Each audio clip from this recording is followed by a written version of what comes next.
Hello there, you're watching COVID 360. I'm Sneha Mordani. On the show today, we tell you about India's ambitious plan to vaccinate 30 crore priority groups by July 2021 and how this really is not on track. Why did the original plan not really succeed? Also, India relaxes rules to facilitate the entry of foreign vaccines. Will that mean doses of Pfizer's mRNA vaccine will be in India in the next 2 months? How will Indian manufacturing companies view this? Again, how are variants and viruses named by the World Health Organization? The controversies and the science behind names. But first up, 30 crore Indians, the priority group, were to be vaccinated by July this year, for which 60 crore doses had to be administered. But the government has administered about 1/4 of that just yet. Well, even if we were to leave aside the second wave of the pandemic just for a second, data shows that the original plan also to vaccinate the priority population was not really standing on its 2 feet. The National Vaccine Committee, headed by Dr. V.K. Paul, had set a target. 30 crore Indians were to get the jab by July 2021. The target was set in the month of November last year, when India was recovering from the peak of the first wave and had zero inkling of the second. But the government's own data shows that even if India had not had the second wave and would be progressing to vaccinate the priority group, it would have still fallen way short of target. The target population was over 27 crore Indians above the age of 50 with comorbidities, 2 crore frontline workers, 1 crore healthcare workers.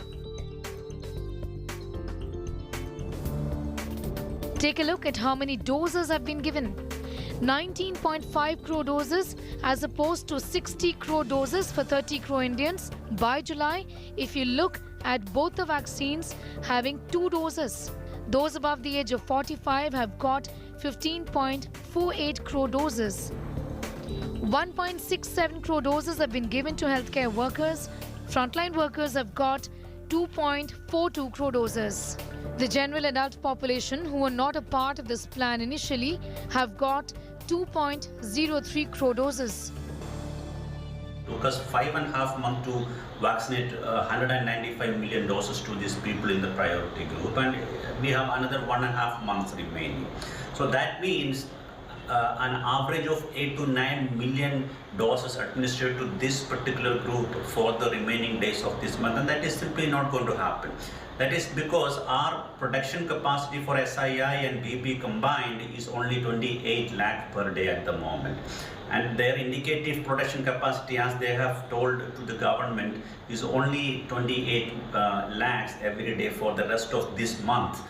If I told they're going to increase that only by July, and again in July it's not going to be increased too much. So there is no way this target is going to be reached by even mid-July or even by end of July, given the existing production capacity of these vaccines we have right now. Over 21 crore doses have been given, but this amounts to only 11% of the country's population, only 3% of which has been fully vaccinated. दिसंबर तक 216 crore doses यानी 108 करोड़ लोगों का vaccination कैसे होगा, इसका पूरा खाका दिया है. The target to get the entire population covered by December, as promised, looks like mission impossible. So till now, India has done 22 crore vaccinations. Now in months of June and July, there is likely availability of another 25 crores. That will take it to 47 crore vaccine shots, which is far shorter than the number of shots expected to cover 30 crore population, which was 60 crore. So India is unlikely to achieve that target. Despite assurances from the government, vaccine scarcity won't improve in June, nor will it in July. The 3 PSUs to manufacture Covaxin, in addition to Bharat Biotech, will start work only post-August. Each company that manufactures Sputnik V, about 6 of them are doing in India, will have to spend at least 2 months in phase 3 clinical trials. Hetero, for example, has just got a batch clearance from CDL Kasoli, but will start the clinical trials of the made in India Sputnik V. And then there is great amount of vaccine hesitancy in rural India, now ravaged by the second wave and no longer unaffected like it was in the first.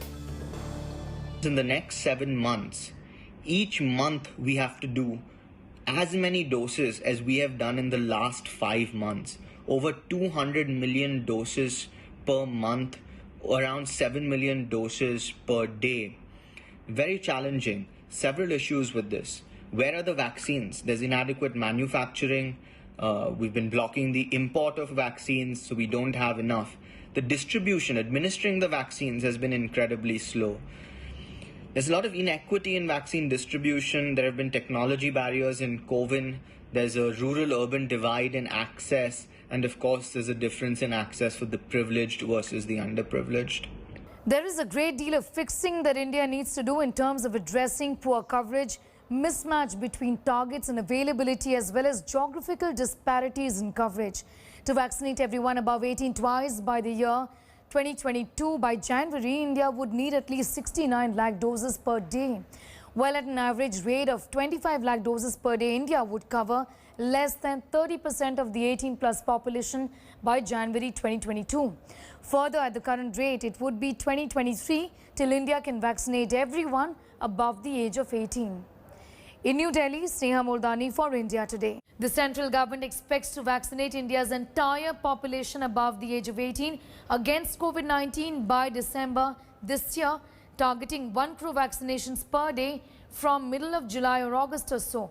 An ambitious target by any standards, considering that production is still sluggish and could remain so for the next 1 month. There is a possibility of India giving some leeway to foreign vaccine manufacturing companies. Pfizer and Moderna might just get legal protection if they want to come to the country. It's a demand that they had been making for a while now. With the Drugs Controller General of India also now saying that bridging studies will not be needed for these foreign companies, it appears that the entry of vaccines to India will be sooner than what we expected. Here's more. Security against or exemption from legal liability. Indemnity. That is the demand of US-based Pfizer and Moderna, and after several rounds of negotiations, India seems to be ready to grant these companies indemnity from liability. What does the term really imply?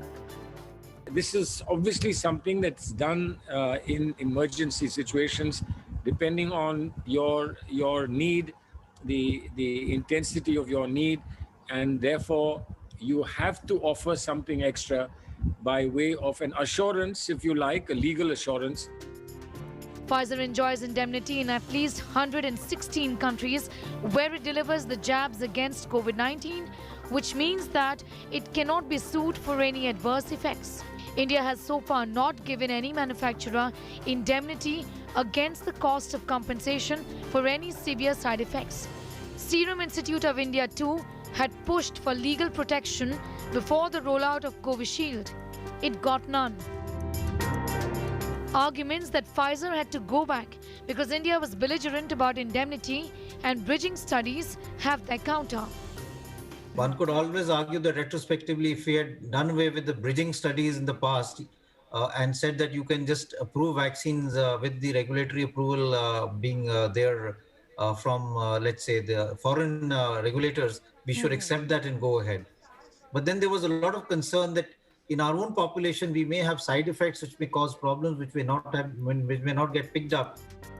Has a severe vaccine crisis or criticism that India has not been a good negotiator brought about a change in position, or shortage of doses and attempts to close the gap between demand and supply led to a change in heart? Whatever the case may be, the offer of Pfizer to offer 5 crore doses starting July is a tempting one. Moderna too says they can augment their supply, but by next year. In a statement to India Today, Pfizer India has said that Pfizer is committed to continued engagement with the Government of India to support its fight against the pandemic and to make the Pfizer-BioNTech COVID-19 vaccine available for use in the country. This is an ongoing discussion with the government, therefore we are unable to confirm more. In another major waiver, the Indian drug regulator has done away with bridging studies in India for foreign vaccines if they are approved by the World Health Organization, by the US FDA, or other credible health regulatory bodies. Experts welcome the move but question the delay behind this process. Vaccines made abroad, such as Pfizer and Moderna, have been in use for over 6 months, and these are excellent and safe vaccines of a proven track record. There is really no need to do bridging trials in India because the phase 3 trials of both these vaccines have been published and also approved by the WHO. We should have capitalized on the large manufacturing capacity of vaccines that India has and finalized the deals with these companies to manufacture their vaccines in India. India continues to walk a tightrope as negotiations continue and a final decision is yet to be made.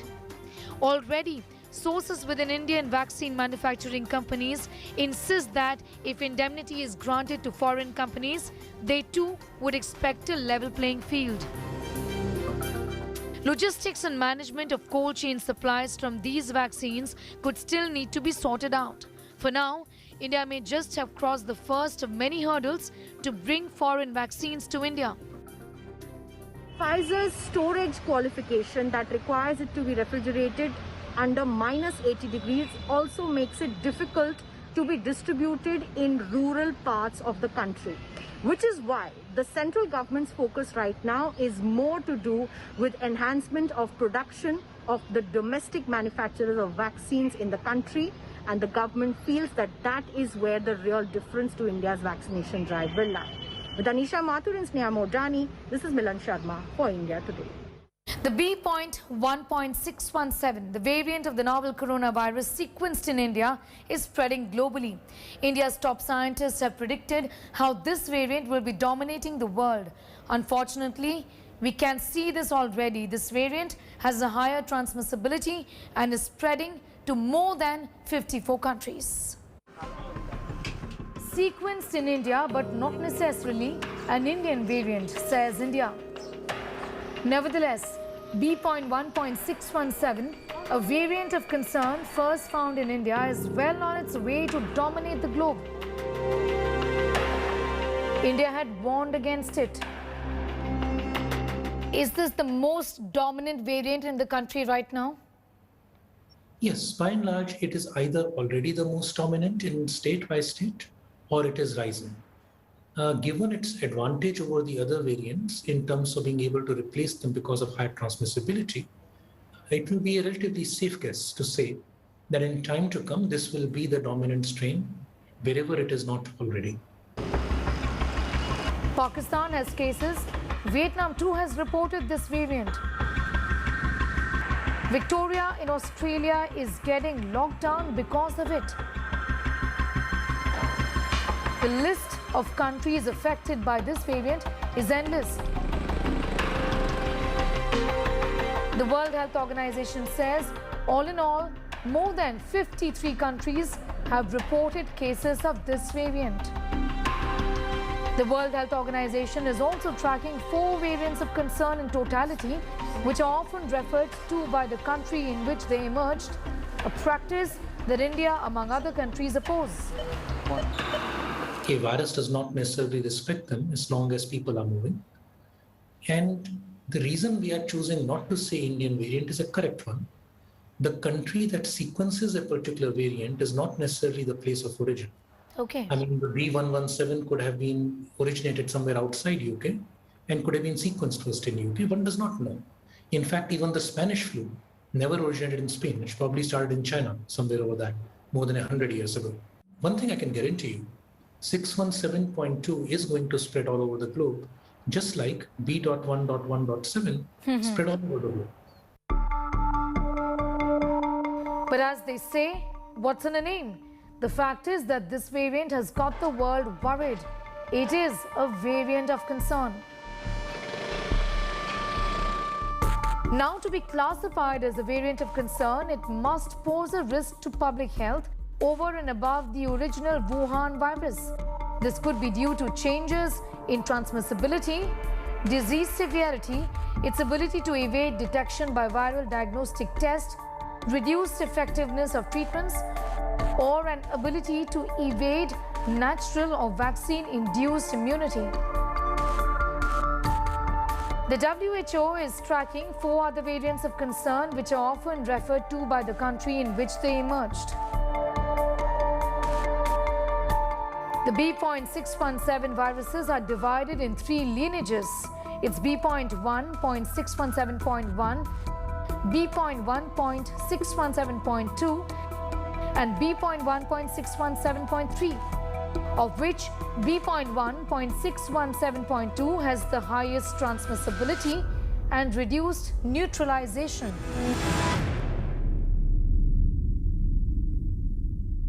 So as you might be aware, B.1.617 is now B.1.617.1.2 and .3. Of these 3, .2, 617.2 is the one that is rising the fastest. It has the highest transmissibility.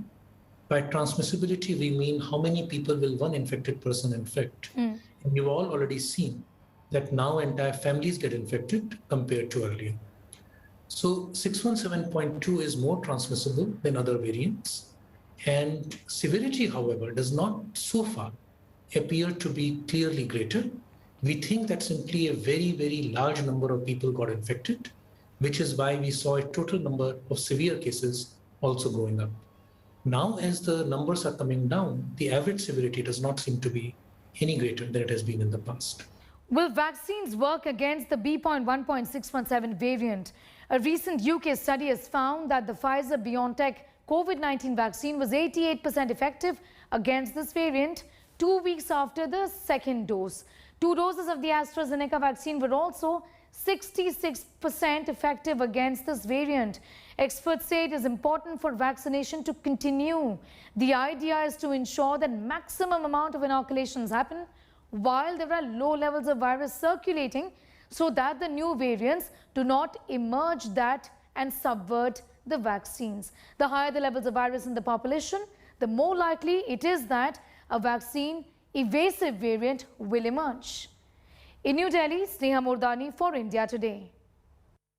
What's in a name? Evidently a lot, given the way linking variants with countries has stirred a hornet's nest, ruffling quite a few feathers and prompting the World Health Organization to come in and say it's time now for rechristening.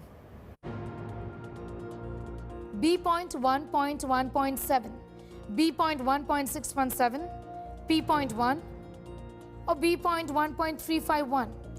A mouthful, confusing, not comprehensible. So it was easier to call mutations of the coronavirus as the UK variant, the Indian variant, the Brazil variant and the South Africa variant. But that upset governments from where these variants were first sequenced. India particularly was touchy and even registered a protest. That's when the World Health Organization stepped in to rechristen the various mutations of the coronavirus. B.1.7, which was first identified in the United Kingdom and is often referred to as the UK variant, gets the opening letter in the Greek alphabet alpha. B.1.351, which you may know as the South Africa variant, will be called Beta. P.1 or the Brazil variant is Gamma, and the variant associated with India up until now, known as B.1.671.2, will be Delta henceforth. We must learn from the past. Well, that covers the 4 variants of concern identified by the World Health Organization. The WHO also recognizes 6 variants of interest that have been implicated in outbreaks. These include the B.1.427 or the B.1.429 variants that originated in California and the B.1.526 mutant found in New York. They'll be known as Epsilon and Iota from now on. Like governments, scientists too believe naming diseases after places can be stigmatizing. So when COVID-19 was being labeled as the Chinese virus, the consensus within the World Health Organization was that it promotes bias and hatred against people from East Asia. Well, that's why the Mexican flu of 2019 also called the swine flu, was renamed H1N1, and the Spanish flu 100 years ago was renamed the 1918 H1N1 virus. The World Health Organization has collaborated with the World Organization for Animal Health and the United Nations Food and Agriculture Organization to develop guidelines for naming diseases. Well, if the Greek letters catch on, this problem will go away. And if we get to the unfortunate point where variants outnumber the Greek letters and there are 24 of them, a new name series will be announced, says the World Health Organization. In New Delhi, Sneha Murdani for India Today. That's all in this edition of COVID 360. Until next time, stay safe, be well. Thanks for watching.